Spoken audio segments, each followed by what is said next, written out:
yang terkasih dalam Yesus Kristus, selamat hari Minggu. Selamat memasuki Advent yang keempat.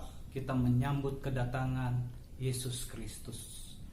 Pada pagi hari ini, sebelum kita mendengar firman Tuhan, mari kita berdoa. Bapa di surga, di dalam nama anak-Mu Yesus Kristus, terima kasih Tuhan Kau mengumpulkan kami pada pagi hari ini bersama-sama untuk mendengar kebenaran firman Tuhan. Biarlah kebenaran firman Tuhan itu kami benar-benar mengerti dan kami pahami, sehingga hidup kami untuk memuliakan nama-Mu. Berkati hamba-Mu yang akan membagikan firman Tuhan, biarlah ini juga hanya untuk kemuliaan nama-Mu. Di dalam nama Yesus Kristus kami berdoa, amin. Anak-anak, kita akan membaca firman Tuhan pada minggu ini dari Yesaya pasal 7 ayat 10 sampai 16. Yesaya pasal 7 ayat 10 sampai 16. Saya akan membacakannya. Pemberitaan mengenai Immanuel. Tuhan melanjutkan firman-Nya kepada Ahaz, katanya, mintalah suatu pertanda dari Tuhan Allahmu. Biarlah itu sesuatu dari dunia orang mati yang paling bawah, atau sesuatu dari tempat tertinggi yang di atas. Tetapi Ahaz menjawab, aku tidak mau meminta, aku tidak mau mencobai Tuhan. Lalu berkatalah Nabi Yesaya, baiklah, dengarkan, hai keluarga Daud. Belum cukupkah kamu melelahkan orang sehingga kamu melelahkan Allahku juga? Sebab itu Tuhan sendirilah yang akan memberikan kepadamu suatu pertanda.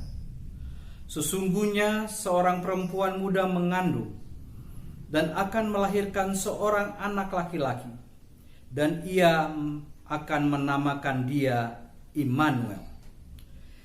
Ia akan makan dadi dan madu sampai ia tahu menolak yang jahat dan yang memilih yang baik.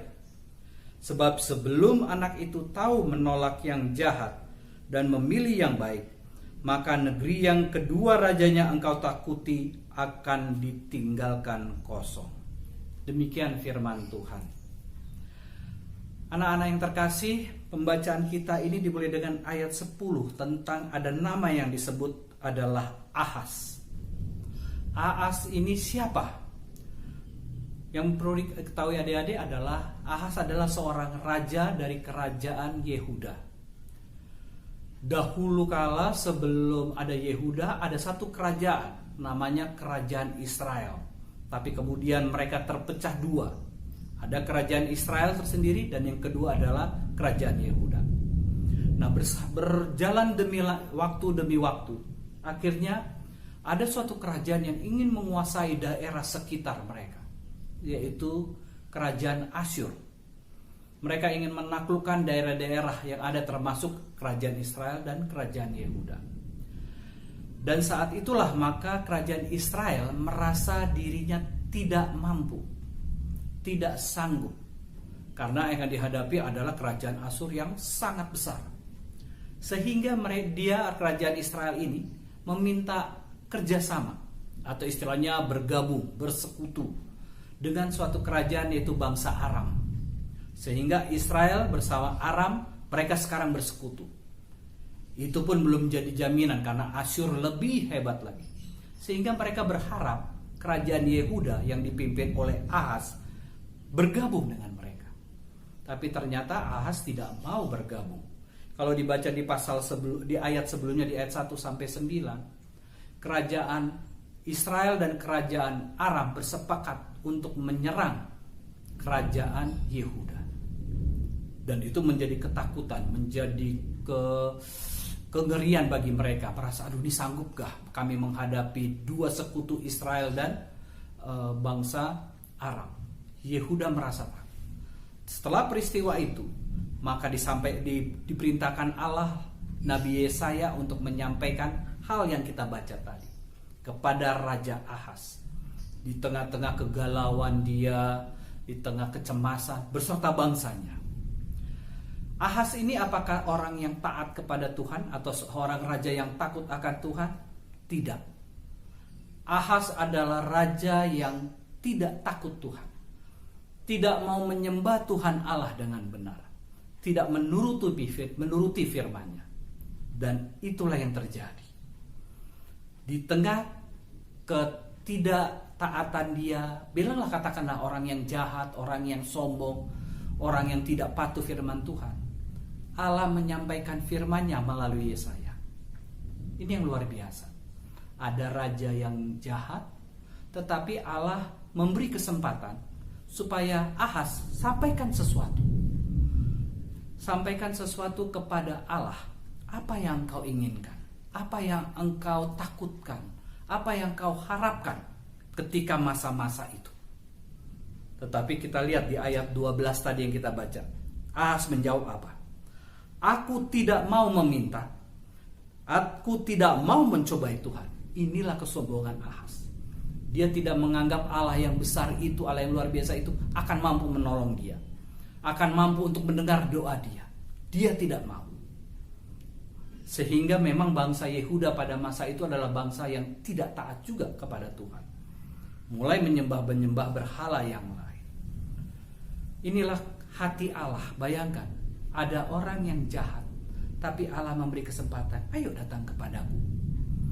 Ayo Ahas, Raja Ahas, ngomong sesuatu kepadaku. Tapi tetap dia tidak mau berubah. Bisa dikatakan dia tidak mau bertobat. Lalu kemudian di ayat selanjutnya Yesaya menyampaikan sesuatu yang luar biasa. Dan itu dinyatakan 700 tahun sebelum Yesus lahir. Jadi ketika masa Yesaya ini adalah 700 tahun sebelum masa berita kelahiran Yesus. Yesaya menyampaikan di ayat yang ke-14. Sebab itu Tuhan sendirilah yang akan memberikan kepadamu suatu pertanda. Sesungguhnya seorang perempuan muda mengandung akan melahirkan seorang anak laki-laki dan ia akan menamakan dia Immanuel. Tiba-tiba Yesaya menyampaikan suatu hal yang akan terjadi 700 mendatang. Suatu saat ada pemimpin, ada seseorang yang akan berkuasa. Itu akan terjadi, bukan model seperti Raja Ahas seperti ini, kerajaan Yehuda. Tetapi yang punya kuasa, yaitu Immanuel. Allah beserta dengan kita.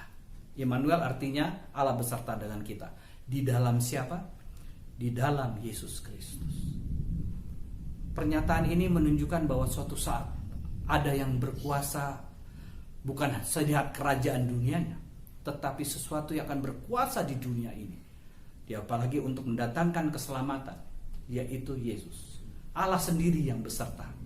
Dari pelajaran ini kita lihat bagaimana seharusnya kita anak-anak Tuhan, adik-adik atau anak-anak, apakah akan seperti Ahas ketika kesulitan, ketika menghadapi gangguan, cobaan, kesepian, ataukah sakit penyakit?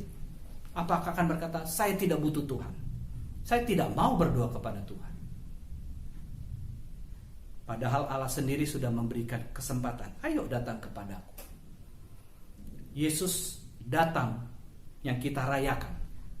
Itu menunjukkan, dinyatakan itu 700 tahun lalu bukan hal yang gampang. Dari Yesaya sampai kitab Meleaki, kalau adik-adik atau anak-anak melihat kitab Meleaki di Alkitab kita, Meleaki adalah kitab terakhir di Perjanjian Lama. Dari Yesaya sampai Meleaki itu ada kurang lebih 300 tahun.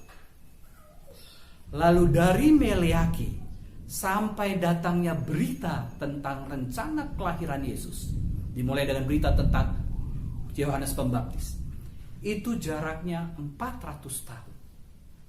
Jadinya dari Meleaki sampai masuk berita tentang kelahiran Yesus, begitu Allah diam selama 400 tahun. Tiba-tiba dia nyampaikan, ini rencana Tuhan akan kelahiran Yesus. Dan itu sudah disampaikan oleh Yesaya dengan mengatakan bahwa melahirkan dari seorang wanita muda, yaitu Maria. Jadinya Allah yang sangat mengasihi manusia, Dia yang berinisiatif, atau bisa dikatakan Dia yang ingin menyatakan kepada kita, manusia berdosa. Sama seperti Ahaz. Allah menyatakan kebaikannya kepada Ahaz, tapi Ahaz tidak mau bertobat. Tapi dinyatakan dalam Yesus Kristus kepada kita. Kalau kita ayat hafalan, mungkin ayat liturgi Natal, Yohanes 3 ayat 16. Barang siapa percaya kepadanya tidak binasa, melainkan beroleh hidup yang kekal.